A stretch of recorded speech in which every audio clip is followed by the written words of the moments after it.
Так, всем слово предоставляется Всембаеву Саматбеку Айтбаевичу. Уважаемый суд, уважаемые представители сторон, я как адвокат по общей юридической практике в этом деле участвую с 2012 года, с момента возбуждения дела, и по сегодняшний день продолжается судебная тяжба. Я зачитаю сначала, а потом уже свое выступление. Пожалуйста. Я поддерживаю данное ходатайство и доводы своего коллеги Султаналиева. Я считаю необходимым и возможным дополнить его выступление своими доводами, ссылаясь на следующие обстоятельства. Основанием для обращения в Конституционный суд с настоящим ходатайством послужила практика по гражданскому судопроизводству и досудебное производство по уголовному делу, которое было возбуждено вопреки судебным решениям по гражданскому судопроизводству. Дуаталиева Алла Аликовна, осуществляя свое конституционное право на судебную защиту, доказала законность и правомерность своих действий при осуществлении гражданско-правовой сделки в 2009 году. Решение судебной коллегии по гражданским делам Бишкекского городского суда от 9 сентября 2010 года состоялось в ее пользу решение. А стороне истца суд отказал в удовлетворении требований. Далее постановление Верховного суда от 16 февраля 2011 года было оставлено в силе решение судебной коллегии по гражданским делам Бишкекского городского суда от 9 сентября 2010 года. На этом закончилось гражданское судопроизводство. Дуаталиева доказала, что она действовала законно и правомерно. В соответствии с частью 1 статьи 101 Конституции Кыргызской Республики, вступившие в законную силу решения судов Кыргызской Республики, обязательно для всех государственных органов местного самоуправления, юридических лиц, общественных объединений, должностных и физических лиц и подлежат исполнению на всей территории республики.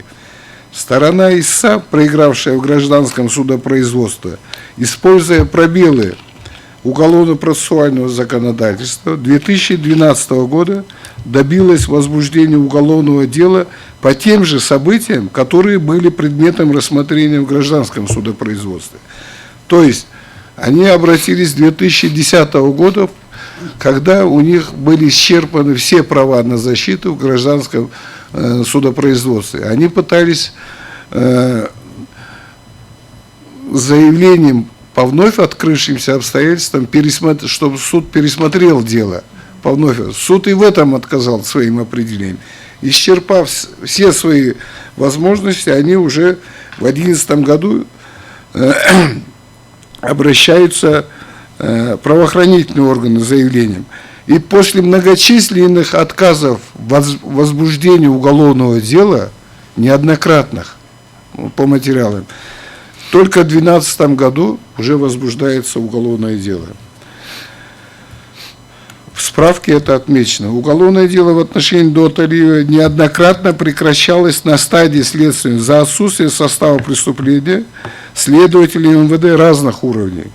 И всегда ссылка идет на обоснование, что по данному пункт 5 части 1 статьи 28 за наличием судебного решения или за отсутствием в ее действиях состава преступления. И уже после 13 сентября 2016 года старший следователь Управления по расследованию особо важных дел ГСУ МВД Республики, это если сначала с районных уровней начали, потом городской уровень, и последний уровень ГСУ МВД, Мусаев выносит постановление о прекращении уголовного дела и других лиц в связи с наличием неотмененного решения по гражданскому делу. Заявитель по уголовному делу Аджибекова, это до замужества Бекбоева, которая ранее была истцом по гражданскому делу и проиграла все суды, используя свое конституционное право на судебную защиту, это правомерно, предусмотренный в уголовно-процессуальном сроке 10 дней, подала в Первомайский районный суд жалобу на постановление старшего следователя ГСУ Мусаева от 13-го. Первомайский районный суд под председательством судьи Термичикова, не нарушая конституционные права на защиту и заявителя, и Доталиев, изучив уголовное дело, выслушав в том числе старшего следователя Мусаева, прекратившего дело, помощника прокурора Первомайского района, который был против того, чтобы постановление отменялось, и вынес Первомайский суд постановление о проверке законности и обоснованности решения следователя от 5 декабря 2016 года, а жалобу Аджибекова и Бекбоева оставил без удовлетворения. Далее.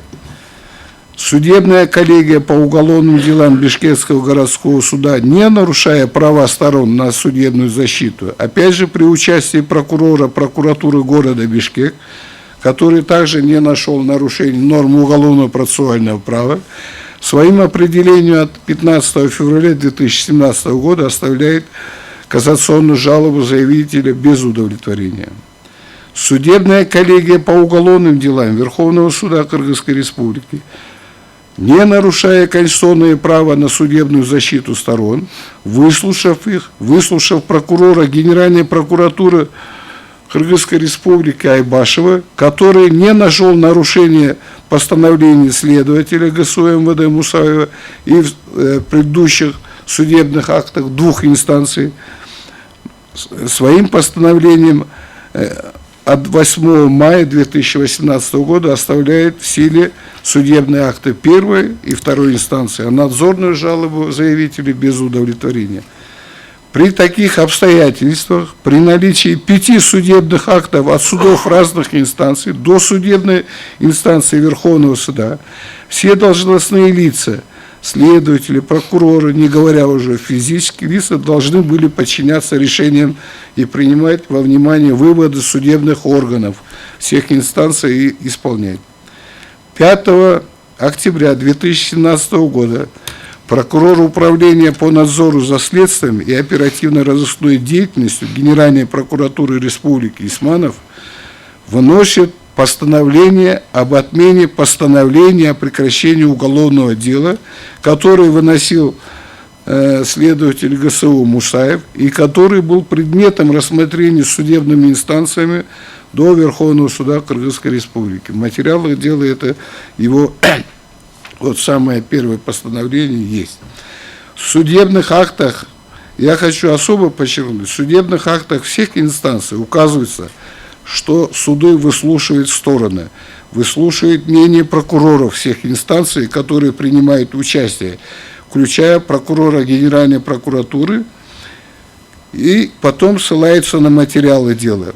А вот прокурор управления по надзору за следствием Генеральной прокуратуры Исманов в своем постановлении указывает, что он только изучил материалы дела. При этом в своем постановлении прокурор игнорирует и абсолютно не указывает, что по этому делу имеются вступившие в силу судебные акты по гражданскому делу, по уголовной части и по обжалованию момента постановления о прекращении. И в своем постановлении прокурор не указывает, что послужило основанием и поводом для того, чтобы он начал вдруг изучать материалы уголовного дела. Вот материалы уголовного дела лежали где-то в архиве, и вдруг он решил изучить дело. В судебных актах обязательно указывается, что явилось и послужило основанием для рассмотрения. И в резолютивной части судебного акта обязательно указывается, удовлетворяется или нет заявление или жалоба обратившегося лица. Постановление прокурора Генеральной прокуратуры Исманова не указываются ни поводы, ни доводы, кто обратился и что послужило основанием. Судебным органам меняется обязательство заслушивать стороны, а прокурору, получается, это не обязательно даже при наличии судебных актов, вступивших в законную силу. Если прокурор этого уже уровня, прокурор Генеральной прокуратуры Айбашев, участвовавший в заседании судебной коллегии по уголовным делам, не нашел оснований для отмены постановления следователя о прекращении дела, то прокурор этого же уровня в лице Исманова, единолично изучив дело, усматривает основания для отмены постановления следователя Мусаева. Я тут полагаю, что необходимо исключить из нормы уголовно-процессуального права субъективизм и предвзятость в полномочиях прокурора, закрепленных в части 1 статьи 260 Уголовно-процессуального кодекса, который нарушает конституционные права на защиту граждан. Часть 1 статьи 260 Уголовно-процессуального кодекса предоставляет таким образом неограниченные полномочия прокурору, надзирающего за следствием на стадии досудебного производства.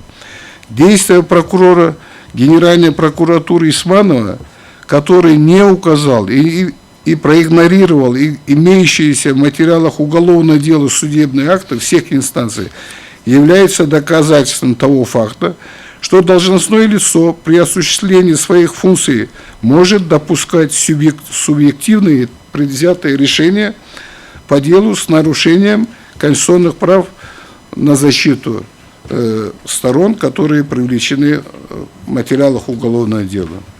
Доказательством предвзятого и субъективного отношения прокурора Генеральной прокуратуры Исманова, осуществлявшего надзор за следствием, является дисциплинарное его наказание в виде строгого предупреждения. И это письмо, адресованное до Талиева, имеется, мы предоставили.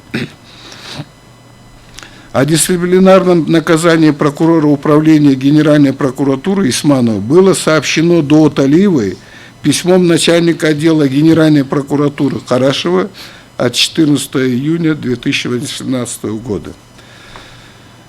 Главой 5 Конституции Кыргызской Республики органы прокуратуры отнесены к органам государственной власти со специальным статусом. Статьей 105 Конституции на органы прокуратуры возложено также осуществление надзора за исполнением судебных решений.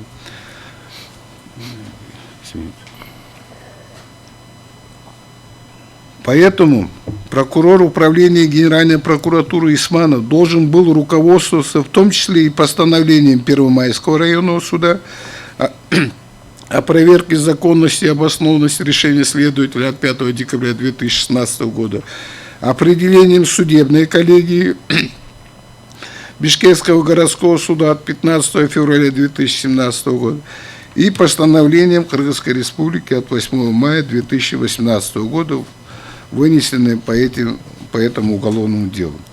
Статьей 4 Конституционного закона о прокуратуре Кыргызской Республики установлено, что деятельность прокуратуры должно основываться на принципах законности, защиты и прав свобод человека и гражданина. Действия прокурора управления Исманова, выразившегося в вынесении постановления от 5.06.2017 года, нарушающее конституционные права на судебную защиту до Талиевой, также свидетельствует, что должностное лицо органов прокуратуры не соблюдает требования статьи 95 Уголовно-процессуального кодекса Кыргызской Республики о преюдиции, которая в качестве доказательств обязывает принимать во внимание вступившие в законную силу решения суда, принятые в рамках гражданского судопроизводства, а именно вот выше указанные судебные акты. В судебном заседании Первомайского районного суда от 5 декабря 2016 года принимает участие помощник прокурора соответствующего районного уровня. Он излагает свое мнение и говорит о том, что старший следователь ГС МВД Мусаев действовал в рамках закона и нет оснований для удовлетворения жалобы. Также и во второй инстанции принимает участие прокурор отдела Калиева и признает законным постановление. В судебном заседании уже Верховного суда 8 мая принимал участие прокурор Генеральной прокуратуры Айбашев, тоже признает законность и обоснованность постановления следователя. В судебных актах это указано. Уважаемые судьи, статья 20 Конституционного закона о прокуратуре Кыргызской Республики установлена система правовых актов прокуратуры. И при реализации своих полномочий прокурор применяет следующие акты: протест, представление, предписание, предостережение, постановление, указание, заявление в суд и представление об обжаловании судебного акта. Статья 36 Конституционного закона о прокуратуре Кыргызской Республики гласит... Саматбек Айтбаевич, Да. давайте вы Хорошо. свою позицию будете Да, строить ближе Давайте, к теме да, нашего разговора и сосредоточимся на тех нормах, Да. которые вы оспариваете, да? Ну в вот- той мере, насколько необходимо было высказаться относительно каких-то фактических данных, сколько Ну, раз там отменялось, кто какую позицию занимал, мы это у вас выслушали. Хорошо. Но дальнейшие ваши уже описания насчет деятельности прокуратуры, я считаю, Хорошо. что это далеко уходит от Я темы принимаю, нашего да. разговора. Поэтому, уважаемый суд, вот основную мысль я успел вам высказать. Здесь моему коллеге было задано вопрос, вот, с вашей стороны, предпринималось ли попытки обжалования вот, постановления. Вот у меня имеется 5 судебных актов, постановлений, разными. В одном случае суд, когда мы постановление прокурора обжалуем, в одном случае прокурор говорит о том, что судья выносит постановление, пока, говорит, рассматривалось постановление прокурора об отмене постановления следователя, уже этот следователь уже прекращает, понимаете, предмета спора нет. В другом случае мы обращаемся опять на появившееся постановление.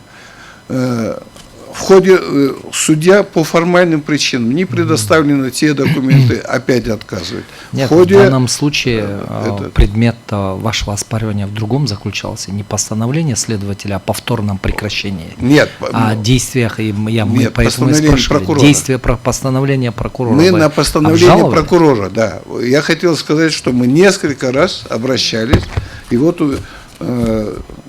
5 судебных актов имеется о том, что ну вот, отказывают, реакция с нашей стороны. Но я хотел сказать, вот сам произошло, когда мы судебные инстанции прошли, появилось постановление прокурора Генеральной прокуратуры Исманова, вот оттуда начало берет. Но мы о нем, о существовании такого узнаем, когда следователь вызывает, говорит, мы заканчивали следствие. Я говорю, как? Мы же судебную инстанцию. А вы знаете, прокурор Исманов с Генеральной прокуратуры было отменено. Мы с жалобами обращаемся. Налагается дисциплинарное взыскание на Исманова за нарушение. Но дальше продолжения нету. Его постановление отменяет сама прокуратура. Понятно. У вас есть еще что сказать? Ну, все, вот у меня Всё, да? на руках имеются подлинники судебных актов по гражданскому суду.